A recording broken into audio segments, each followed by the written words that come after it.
We're the Inisheer Irish Dancers from Gainesville, Florida. We're really glad to be here. We've been here since the first Celtic Fest. It's been 10 years. I don't know where the time goes, but we're still here. We're going to kick things off with a forehand reel.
And I forgot to say that it's Kevin Shepherd's first event performance with us, so we're really glad to have him dancing with us now. Kevin Shepherd. All right, next up, we're going to dance a piece called The Priest and His Boots. It's a very old solo step dance from the northern part of Ireland. We learned this over COVID on Zoom with a teacher in Ireland, Edwina Guckian in County Leitrim. And this is a really fun dance. It's kind of spread around the world, and it's nice to see an old dance like that come back to life and it's very popular again. And I don't know the story behind Priest in His Boots. We've researched it, nobody really knows, but there's some story behind that. See what you can think of.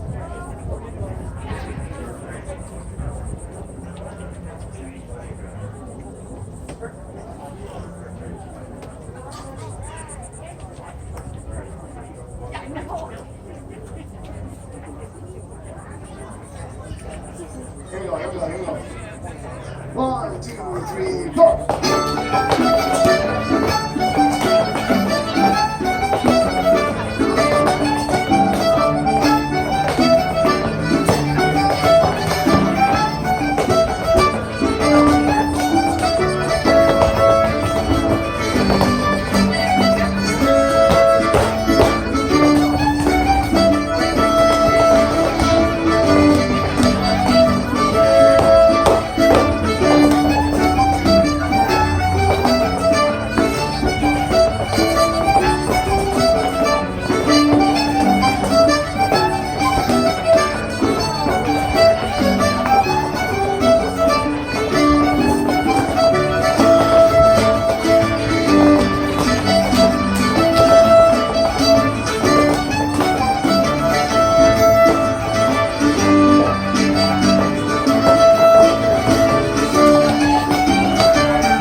lively jig.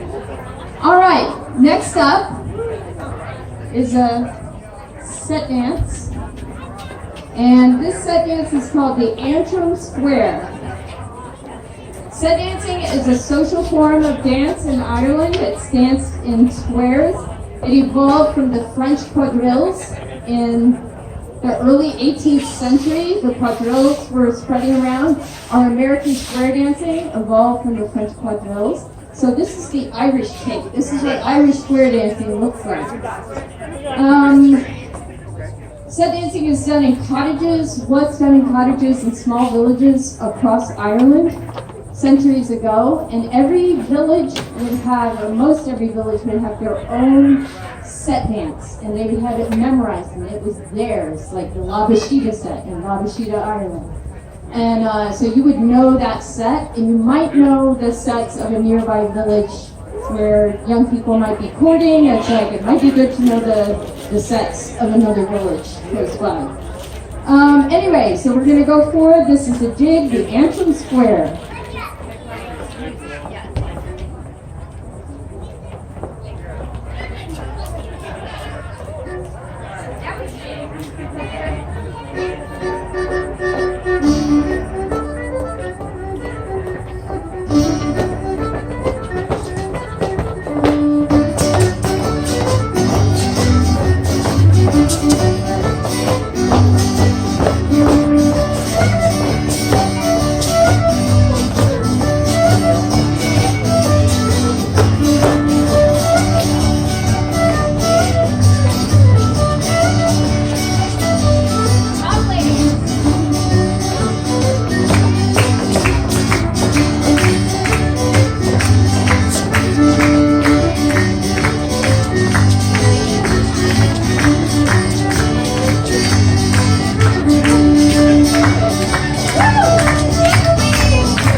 That was awesome. All right, next up, this is a very special treat. These two dancers are going to do a brush dance. This is Matthew and Dusty. They came to me about 3 years ago. They wanted to learn some Irish dancing to dazzle their wedding guests in Sligo, Ireland for their wedding. So they planned a year ahead of time. So I thought a brush dance is going to be spectacular. So they learned the brush dance. They did it at their wedding reception. It was a hit, huge hit. So for the first time, we did one performance earlier. They did it for the first time in the US, so I can't say they're doing it. This is the second time they've performed this in the United States. But anyway, they came back from Ireland, needed a couple years to get things in order in their married life, and now they're back dancing with us, and we're so excited for them to perform for you their wedding brush dance.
All right.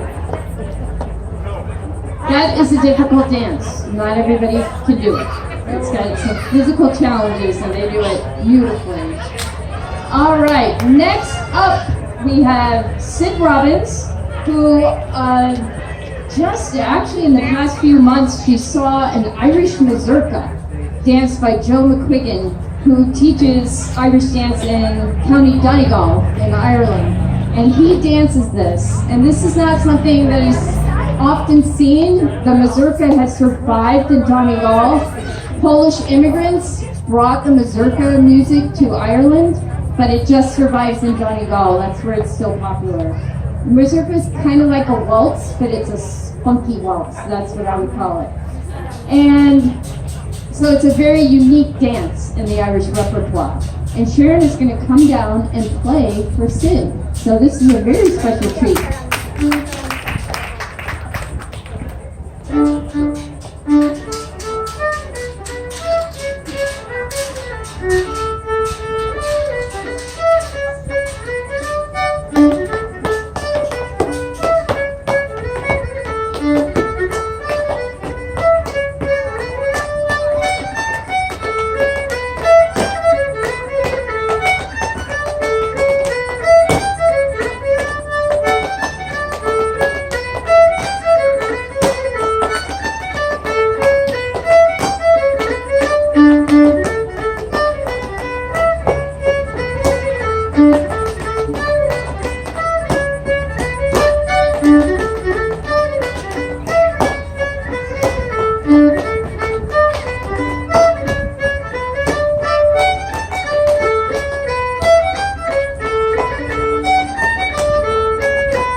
It's really special when a dancer gets to be on stage with a fiddle player, especially one like Sharon. So that is a real treat for me just to sit and watch that. That's amazing. So next up, we have another Sept, and this is the figure from the Kilfenora playing set. Kilfenora is a village in County Clare. County Clare is on the western, more southern side of Ireland. And you can find set dancing almost any night of the week in County Clare. Like every village, it's just popping with set dancing. We love it. I visited there and it's just amazing, the energy of young and old alike. There's people out there in their 80s and it's like, how are they dancing until 2 o'clock in the morning? And they're still going. This is tiring, believe me. And they do it. So the Kilfenora playing set happens to be a very popular set dance that is danced in Clare, and we're going to show you a real figure from that dance.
Next up, we're going to do another one of these unique solo set dances. This is also an old one, and it has Scottish roots. Northern Ireland and the northern parts, Scottish people did immigrate over there, and so you feel that, and you feel and see the influence of Scottish dancing on some of the Irish stepping that survives there today. And this is one of them. This is one that we learned from Edwina Guckian in County Leitrim on Zoom, and this was a hard one. Sid and I worked a lot to get this one.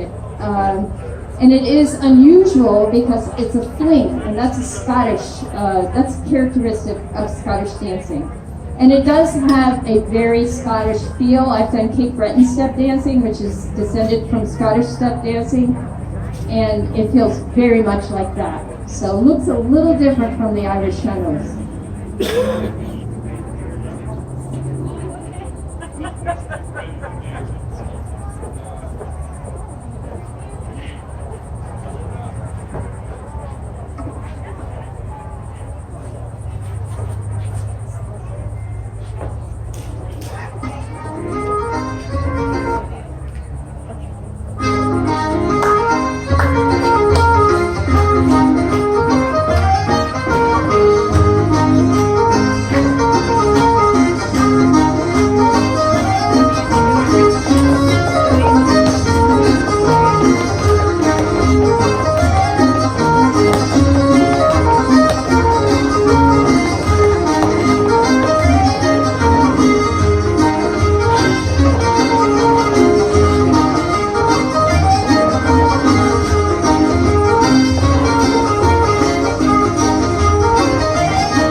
So that you could tell the difference, how you're kind of up and bouncing, where shunnels we're kind of, stomping on our heels a lot. All right, our last dance is called Grace O'Malley, and Grace O'Malley was chieftain of the O'Malley clan in the northern west of Ireland. She was based on Clare Island in the Atlantic Ocean. And she was also known for being a pirate who menaced English ships that came over to Ireland along that coast. So anyway, this is our ode to Grace O'Malley and also our finale. I do want to go ahead and thank you all for being here today. We're so happy to be back at Celtic Fest. We want to thank the band for playing for us so awesomely. It's amazing. And then right up after us is going to be Hard to Port, so stick around.